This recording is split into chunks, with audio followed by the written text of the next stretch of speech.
আগে তো দিনে 2-1টা খাইতাম, এখন কি পুরো প্যাকেট লাগে না?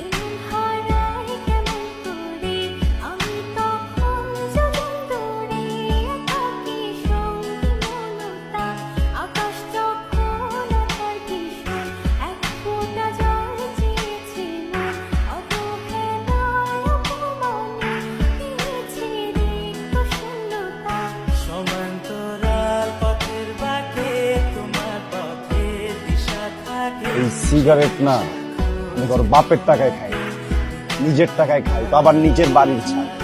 কারো বাপের যদি কোনো সমস্যা থাকে না সেখানে চুপচাপ চলে যায়, কিন্তু আমার সিগারেট নিয়ে যেন কথা বলার সাহস না পায়।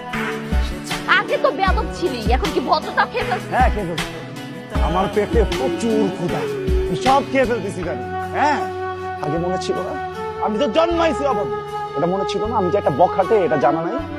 হ্যাঁ আমি জানি তো তুই বখাটে, তুই তো বখাটে দেখে আজকে আমি তোর সাথে নাই, বুঝছ নাই? কিন্তু এসব বখাটে গিরি এই ছাদে চলবে না, সিগারেট খাওয়া যাবে না এই ছাদে। এই এলিয়েন, এই এলিয়েন বলবি না।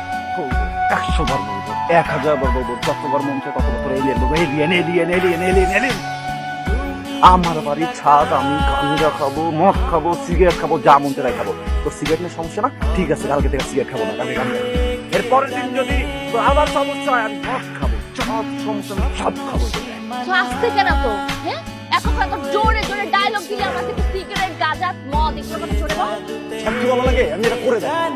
দেখা দেখা না কি করতে পারছ, আমি দেখি। আমি কিছুই করবো না, আমার কোনো দরকার নেই কিছু করার, আমি শুধু তোর মাকে দেবো, ঠিক আছে? মা বলছি আরো জোরে চিল্লা, শোনা যেতেছে। আরো জোরে চিল্লা, আরো জোরে চিল্লা, আরো জোরে চিল্লা, জোরে চিল্লা, জোরে জোরে, আমি ডাকতেছি।